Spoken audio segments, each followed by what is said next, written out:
আমাদের দেশের সুরক্ষার প্রশ্ন, পশ্চিমবঙ্গের সুরক্ষার প্রশ্ন এবং যেভাবে জনবিন্যাস বদলে গেছে, আজকে আমরা প্রথম দিনই আমরা কেন্দ্রীয় স্বরাষ্ট্র দপ্তর তথা বিএসএফ এর সীমান্ত সুরক্ষিত করার জন্য জমি ট্রান্সফার প্রক্রিয়া আমরা আজকে অনুমোদন দিলাম এবং আজ থেকেই ল্যান্ড ট্রান্সফার প্রক্রিয়া শুরু হবে। ভূমি ও রাজস্ব সচিব তাকে এবং মুখ্য সচিবকে দায়িত্ব দেওয়া হলো ৪৫ দিনের মধ্যে বিএসএফ এর প্রয়োজনীয় জমি হস্তান্তর সম্পূর্ণ করতে হবে, যা আমাদের কেন্দ্রীয় স্বরাষ্ট্রমন্ত্রী নির্বাচনের আগেই বলেছিলেন। এই কাজটা আজকে প্রথম ক্যাবিনেটে আমরা করলাম। মাননীয় প্রধানমন্ত্রী নরেন্দ্র মোদীজি তিনি বলেছিলেন প্রথম ক্যাবিনেট মিটিংয়ে আমরা আয়ুষ্মান ভারতে যুক্ত হব। আমরা আয়ুষ্মান ভারতে যুক্ত হলাম এবং সংশ্লিষ্ট দপ্তর কেন্দ্রীয় স্বাস্থ্য দপ্তরের সঙ্গে প্রয়োজনীয় যে এগ্রিমেন্ট অন্যান্য যে বিষয়গুলি রয়েছে সেটা স্বাস্থ্য সচিব, মুখ্যমন্ত্রীর দপ্তরের উপদেষ্টা এবং মুখ্য সচিব মিলিতভাবে অতি দ্রুত সম্পন্ন করবেন। অর্থাৎ আজ থেকে মাননীয় প্রধানমন্ত্রীর ঘোষিত পশ্চিমবাংলার মানুষের প্রতি যে কমিটমেন্ট আজকে ভারতীয় জনতা পার্টির ক্যাবিনেট সেটা সম্পূর্ণ করল।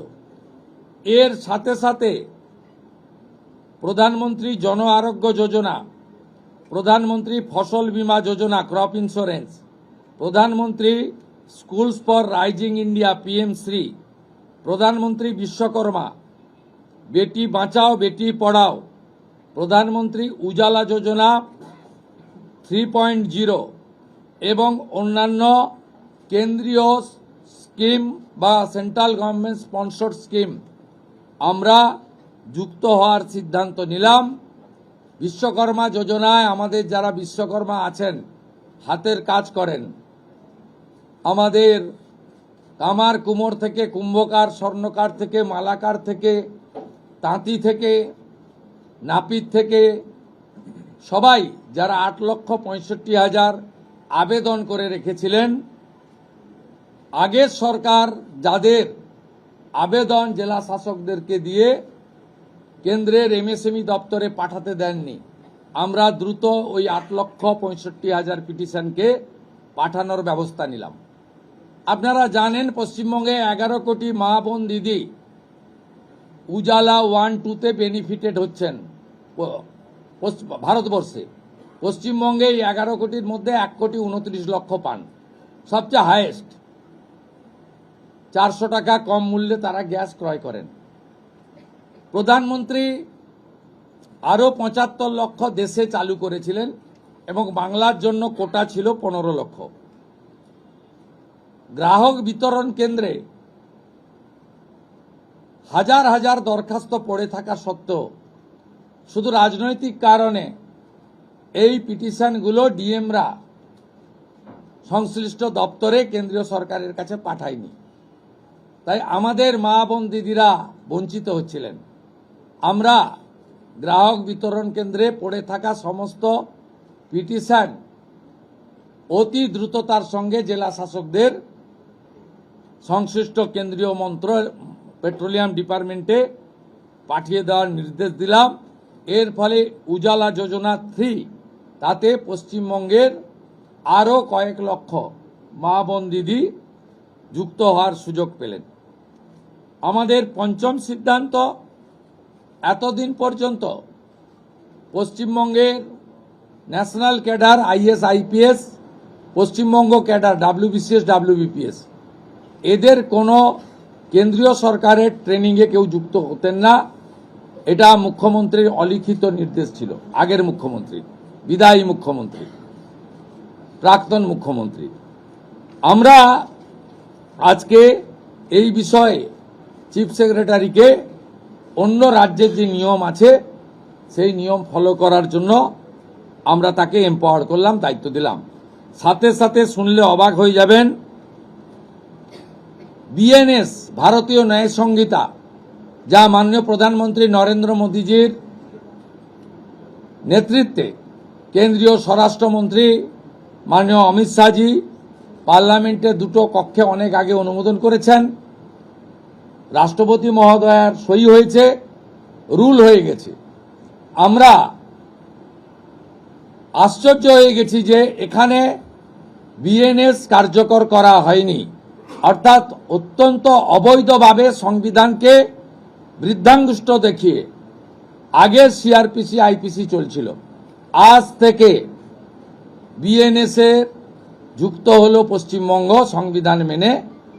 আগের সিআরপিসি আইপিসি এই আইন আর থাকলো না।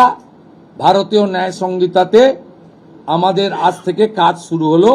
এরও ছাড়পত্র ক্যাবিনেটের প্রথম দিলেন। ষষ্ঠ সিদ্ধান্ত, মাননীয় স্বরাষ্ট্র ও সমবায় মন্ত্রী অমিত শাহজি নির্বাচন প্রচারে রায়দিঘি থেকে বলেছিলেন যে 2015 সালের পরে পশ্চিমবঙ্গে কোনো রিক্রুটমেন্ট হয়নি, তাই প্রচুর শিক্ষিত যুবক যুবতীর বয়স চলে গেছে। 5 বছর এক্সটেনশন, মানে আবেদনের বয়সের ঊর্ধ্বসীমা ক্যাবিনেট মঞ্জুর করলো।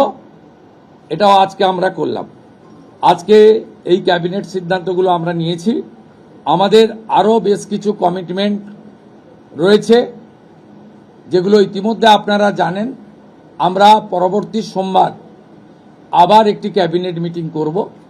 সেক্ষেত্রে আমাদের আরও আমাদের আরজিকর সহ নারী নির্যাতনের বিষয়ে, প্রাতিষ্ঠানিক দুর্নীতির বিষয়ে, পে কমিশনের বিষয়ে, এরিয়া ডি এর বিষয়ে, এই যে বিষয়গুলি আছে আমরা পরবর্তী ক্যাবিনেটে সেগুলো করব। কারণ আমরা আমাদের যে অফিসিয়াল কাজকর্ম দেখে আমাদের খুব বেশি সময় আমরা পাইনি। আজকে প্রথম কাজের দিন সরকার গঠন হওয়ার পরে আপাতত যে কাগজগুলো রেডি ছিল তার উপরে ক্যাবিনেট আমরা এই সিদ্ধান্তগুলো নিয়েছি, কার্যকর হবে। আপনাদের মধ্যে বাংলার গণদেবতা জনতা জনার্দনকে আমরা এটা জানালাম। আমাদের ক্যাবিনেটে মাননীয় মুখ্যমন্ত্রী প্রয়োজন হলে নিশ্চয়ই সাংবাদিকদের সঙ্গে কথাবার্তা বলবে, প্রশ্ন উত্তরেও অংশগ্রহণ করবে, কিন্তু সেটা প্রয়োজন ভিত্তিক। ক্যাবিনেট ব্রিফিং নেক্সট ক্যাবিনেট থেকে মাননীয় সিনিয়র মিনিস্টার দিলীপ ঘোষ এবং মাননীয় সেকেন্ড টাইম এমএলএ তথা মন্ত্রী অগ্নিমিত্রা পাল মহোদয় ব্রিফ করবেন। পরের সপ্তাহ থেকে দুজন মিলে করবে, একই পয়েন্টে করবে না, সেটা নিজেরা ফ্লোর কোঅর্ডিনেশন করে নেবে। না প্লিজ, আমি জনস্বার্থে একটি গুরুত্বপূর্ণ তথ্য দেব যে কিভাবে পশ্চিমবঙ্গের যে সরকারকে মানুষ রিজেক্ট করেছে, ক্ষতি করে দিয়ে গেছে। অনেক কিছু পাবেন পরপর। 16ই জুন 2025 ভারত সরকারের পক্ষ থেকে জনগণনার জন্য office of registrar general of India, ministry of home affairs তারা পাঠিয়েছিলেন। জুন মাসের 2025, আজকে প্রায় 1 বছর হতে যায়, 11 মাস অতিক্রান্ত। পশ্চিমবঙ্গ সরকার এই ফাইল ফেলে রেখেছিল এবং এগুলো এক্ষুনি পাবলিক ডোমেনে আনার বিষয় নয়, কিন্তু যে তথ্য আমাদের এই হাতে আছে, যে লিখিত তথ্য আছে, তাতে এরা শুধুমাত্র পশ্চিমবাংলার সঙ্গে বিশ্বাসঘাতকতা করেনি, দেশের সঙ্গে, দেশের সংবিধানের সঙ্গে বিশ্বাসঘাতকতা করেছে। এবং এদের মূল লক্ষ্যই ছিল এই জনগণনা আটকে দিয়ে মহিলা সংরক্ষণ যাতে ভারত সরকার করতে না পারে, মহিলারা যাতে বিধায়ক সাংসদ না হতে পারে, সেজন্যই এসব করে গেছে। আজকে আমরা এখনই জনগণনা সংক্রান্ত 16 June 2025 ministry of home affairs, office of registrar general India তাদের পাঠানো সার্কুলারকে আমরা এখনই কার্যকর করলাম। এই মুহূর্ত থেকে জনগণনার কাজ, তার প্রক্রিয়া পশ্চিমবঙ্গ সরকার আজ থেকে এই মুহূর্ত থেকে করলো। এটি প্রশাসনিক নির্দেশে হলো। স্যার, আপনি বললেন বড় যে অভিযান ছিল আপনাদের দুর্নীতির বিরুদ্ধে, সবচেয়ে বড় অভিযান ছিল, সেটা নিয়ে কোনো সিদ্ধান্ত হলো? আমি আপনাকে বলেছি, প্রাতিষ্ঠানিক দুর্নীতি, মহিলা নির্যাতন, পে কমিশন, এরিয়ার ডিএ, এগুলো নিয়ে নেক্সট ক্যাবিনেটে গুরুত্ব সহকারে আমরা ক্যাবিনেটে আনবো। নেক্সট মানডে হবে। আমাদের কিছু পেপার ওয়ার্কের প্রয়োজন আছে। আমরা আগের মতো বাজেট হয়ে যাওয়ার পরে চন্দ্রিমা তুমি এটা বলে দাও, এভাবে সরকার চলতে পারে না। সরকার চলে তথ্যের উপরে, সরকার চলে নিয়মের উপরে, এবং সরকারি সিদ্ধান্ত হয় সংবিধানের কতগুলো বিষয়ের উপরে। তাই এই গভর্নমেন্ট আমিত্বে বিশ্বাস করে না, আমরা নীতিতে চলবে এবং রুলস, অ্যাক্টস, সংবিধান একে প্রায়োরিটি দিয়েই আমরা কাজ করব। আমরা আশা করব এই সরকারের কোনো সিদ্ধান্ত নিয়ে, আপনারা তো বটেই, আমরা বেঁচে থাকা কিছু 2-4-5% যারা সমালোচক, সেই সমালোচকরাও কোনো সমালোচনা করতে পারবেন না। এই রকম সুযোগ এই সরকার দেবে না, ভরসা রাখতে পারে। এই জন্যই মাননীয় প্রধানমন্ত্রী বলেছেন, বিজেপি পশ্চিমবঙ্গ বলেছে, ভয় আউট, ভরসা ইন। ভরসাটা আমাদের উপরে রাখুন, আমরা ঠিক পথে চলব।